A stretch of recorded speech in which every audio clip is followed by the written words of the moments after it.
हिजाब पर high court में हारी लड़कियां, अर्जी खारिज। कर्नाटक के स्कूल कॉलेजों में हिजाब पहनने की इजाजत नहीं मिलेगी। कर्नाटक हाई कोर्ट में मंगलवार को यह फैसला दिया। पिछले 74 दिन इस मामले पर जारी घमासान को लेकर दिए फैसले में हाई कोर्ट ने दो अहम बातें कही। पहली, हिजाब इस्लाम का अनिवार्य हिस्सा नहीं है। दूसरी, स्टूडेंट स्कूल या कॉलेज की तयशुदा यूनिफॉर्म पहनने से इनकार नहीं कर सकते। उसी मामले में कई मौलानाओं की बयान, आइए हम आपको सुनाते हैं। देखिए, कर्नाटक हाई कोर्ट ने जो फैसला किया है, एक हिंदुस्तानी नागरिक के नाते हम सब उसका सम्मान करते हैं, उसकी इज़्ज़त करते हैं। लेकिन हाई कोर्ट ने जिस तरीके की ये बात कही है कि मज़हब इस्लाम का पर्दा और हिजाब अभिन्न अंग नहीं है, अनिवार्य हिस्सा नहीं है, इस पर हमें आपत्ति है। इससे पहले भी आपने देखा कि नमाज के सिलसिले में ये बात कही गई कि मस्जिद में नमाज पढ़ना इस्लाम का अनिवार्य हिस्सा नहीं है। फिर 3 तलाक़ के सिलसिले में भी यही बात कही गई कि 3 तलाक़ मज़हब इस्लाम का अनिवार्य हिस्सा नहीं है। तो इस तरीके के जजमेंट कहीं न कहीं समझ से परे हैं। लेकिन ज़ाहिर है कि मज़हब इस्लाम ने पर्दे और हिजाब के ताल्लुक़ से जो बातें कही हैं, कोर्ट को उस बात पर भी गौर करने की ज़रूरत है। अब इस तमाम चीज़ें जो मंज़र आम पर आ गई हैं और जो स्टूडेंट्स हिजाब और पर्दे का मुतालबा कर रही हैं, उनसे ये मेरी गुजारिश है कि वो इस सिलसिले में सुप्रीम कोर्ट का रास्ता देखें। और जो वकील हैं, वो उनसे भी ये गुजारिश है कि वो सही तौर पर इस्लाम की व्याख्या और इस्लाम की तर्जुमानी कोर्ट के सामने करें, ताकि इस्लाम और हिजाब के ताल्लुक़ से सही तौर पर सही बातें कोर्ट के सामने आ जाएं।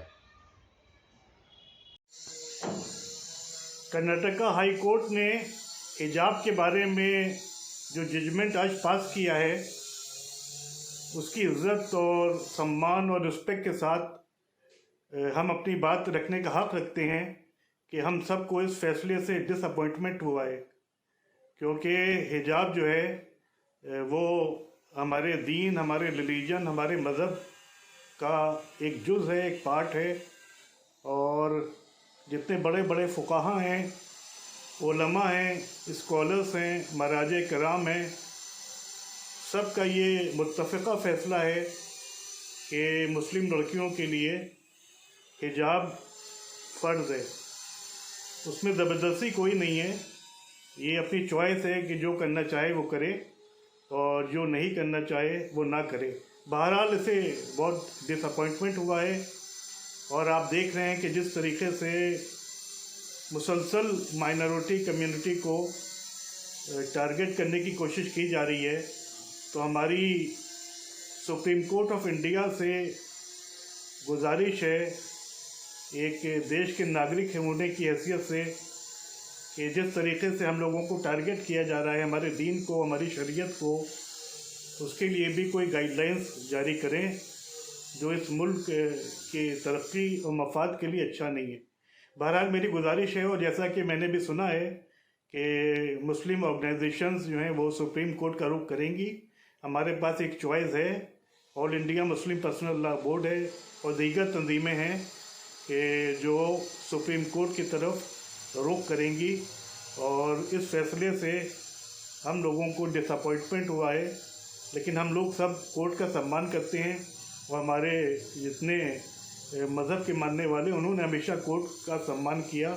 लेकिन हमारे पास एक ऑप्शन मौजूद है सुप्रीम कोर्ट की शक्ल में, तो इंशाल्लाह हमको उम्मीद है कि वहाँ से हमको इंसाफ मिलेगा।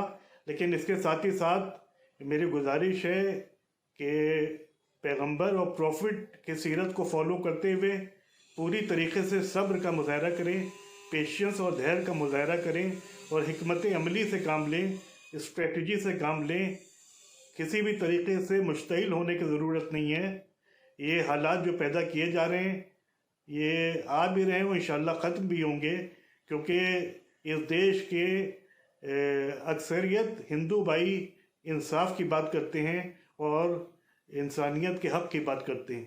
तो इंशाल्लाह हमको उम्मीद है कि सुप्रीम कोर्ट से हमको न्याय मिलेगा, लेकिन हमको किसी तरीके से कॉन्स्टिट्यूशन राइट्स ग्रांट कर दिए जाएंगे। लेकिन आज का जो वर्डिक आया है, जिसमें कह रहे हैं कि हिजाब इस्लाम का एसेंशियल पार्ट नहीं है, जिससे मैं बिल्कुल भी सहमत नहीं हूँ, क्योंकि अगर वो एसेंशियल पार्ट नहीं होता तो मैं इतना स्ट्रगल नहीं करती और इतना कॉम्प्रोमाइज़ भी नहीं करती अपने स्टडीज़ को लेकर। जो हाई कोर्ट ने जो डिसीजन दिया है वो बेसलेस है, क्योंकि इस्लाम में हिजाब एक एसेंशियल पार्ट है। कुरान कहता है एंड मुझे बस इतना कहना है कि I am not going to give up, और मैं लड़ूंगी, मेरे हिजाब के लिए लड़ूंगी, क्योंकि हिजाब मेरा आइडेंटिटी है, मेरा प्राइड है, एंड मैं हिजाब के लिए कितना हो सकता है उतना लड़ूंगी। Bureau report, news hub, Bharat.